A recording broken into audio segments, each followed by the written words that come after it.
Hey buddies, today we are going to talk about the religion of Sikhism, which is one of the prominent religions in India, especially in the region of Punjab.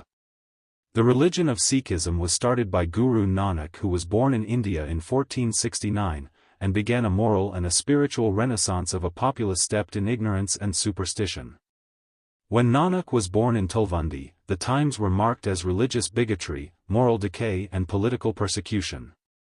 The ordinary masses were mostly invested in blind superstition and ritualism perpetuated by self-serving priesthoods.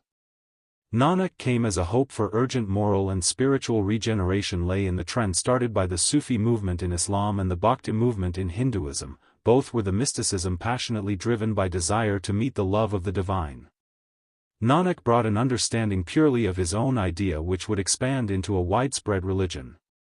Guru Nanak's message was simple and he spread it through his prolific writings and extensive travels in all directions. God was one and supreme.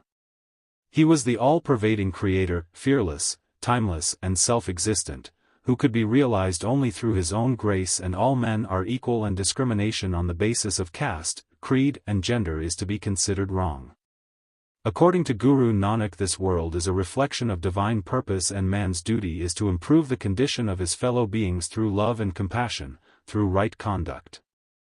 Once Nanak settled down in Kartarpur on the bank of the river Ravi after more than 20 years on the road. He gathered around him a congregation which was a precursor to the community that was to follow. Here he taught the true worship, singing praises of God and Langar, which meant a communal kitchen for people of all sections. There were many incidents in the life of Guru Nanak. Once when he was in Mecca and his feet were in the direction of Kaaba, the holy shrine, to which a Muslim man tried to place his feet in another direction, but everywhere he put his feet he saw Kaaba. This proved that God is everywhere. The next four successors of Guru Nanak were Guru Angad, who was a firm Hindu devotee of Devi before he came under Nanak's influence and was chosen by Guru Nanak as next Guru. He collected Nanak's hymns and made copies for each center of the community, adding his contribution of short verses. The third Guru, Guru Amar Das, moved his center to Goindwal on the river Beas and assiduously consolidated the new faith.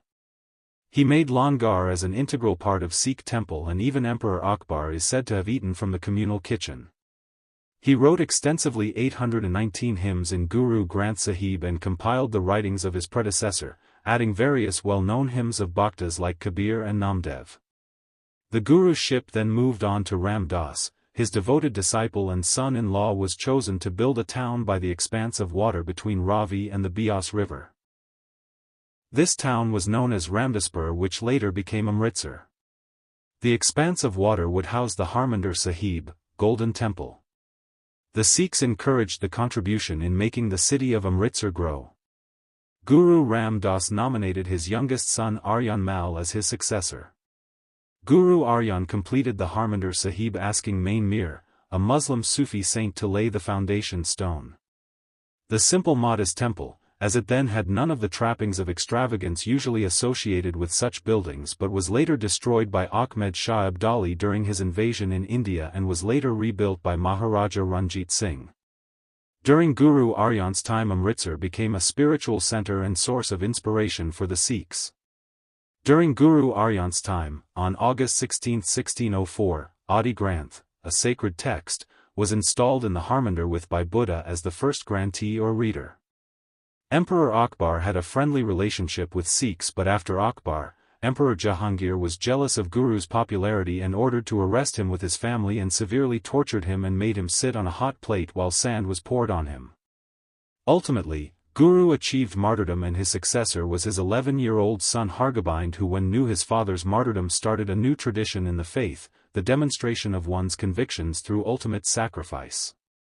Guru Hargobind knew that his father's martyrdom would not awaken the comatose conscience of the oppressive regime, because of which he took two swords around his waist which were known as Piri, depicting spirituality, and Miri, for temporal power. He gathered some soldiers and started martial training and hunting.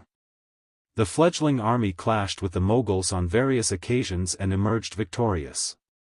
There was further accretion to a distinct identity with Guru's renewal of the importance of Amritsar and his focus on strengthening the community.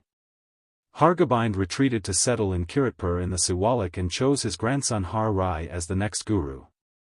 Guru Har Rai was a man of peace and he spread the word of Guru Nanak extensively, and when Aurangzeb saw his bonding with Dara Shikoh he got negatively biased towards the Guru, and after succeeding the throne of Delhi he summoned Guru Har Rai. After Guru Har Rai, Guru Tegh Bahadur was chosen as the 9th Guru of Sikhism, and he was troubled by envious kinsmen who resented his succession, because of which Tegh Bahadur has to move his centre to a village Makhaul which was renamed by Anandpur.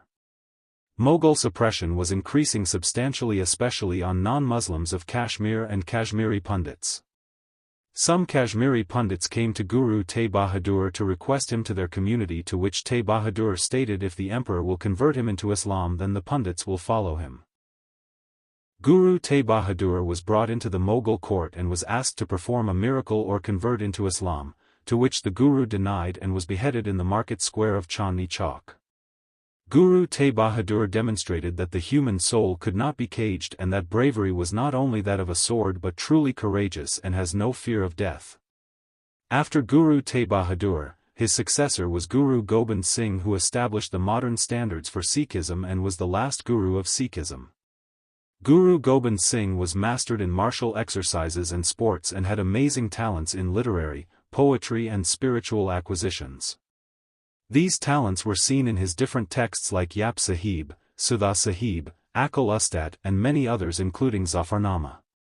One abiding element of his poetry and philosophy was the metaphor of the sword, a symbol of Shakti and Durga, indeed God himself. Guru Gobind Singh saw the oppression under the regime of Aurangzeb and wanted to fight against the oppressive regime, to which he made an army of Sikhs to march against the Mughal Empire. In 1699, Guru Gobind Singh gathered thousands of people in Anandpur town and volunteered for people who were ready to behead themselves for Guru. Out of thousands, one man stepped up and was taken to tent and beheaded, and bloody sword came out with Guru, and then another man repeated the same till 5 people were beheaded, then all 5 people came out of tent and miraculously and were known to be closest of Guru Gobind Singh, known to be as Panj Pyare. Guru Gobind Singh initiated the movement of Khalsa group by making Amrit, sacred nectar for immortality. After this, Khalsa fought many battles, one of which was the Battle of Chamkaur, in which Guru Gobind Singh lost his 4 sons and 40 Sikh soldiers fought against the thousands of armed men of the Mughal Empire. Guru Gobind Singh escaped with his companions, after which he wrote Zafarnama, which affected Aurangzeb a lot, leading to his death. After the death of Guru Gobind Singh, he declared himself as the last Guru of the Sikh community and Guru Granth Sahib as a living guide for Sikhs in future. He also made it compulsory for Sikhs to wear turbans and not to shave their body hairs, and become a strong community which fights against injustice. Later, Banda Singh Bahadur, a companion of Guru Gobind Singh, carried the process of expansion of Sikh Empire, and the empire ruled mostly in the region of Greater Punjab of India, which include Himachal Pradesh, Haryana, Kashmir and Punjab in itself.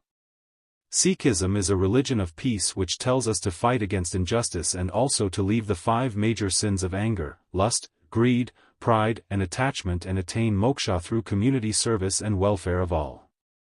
Sikhism also doesn't deny or defame other religions and tells that all are different paths which leads to one God. In the modern day, Sikhism is mostly spread in the region of Punjab in India and is one of prominent religion in India.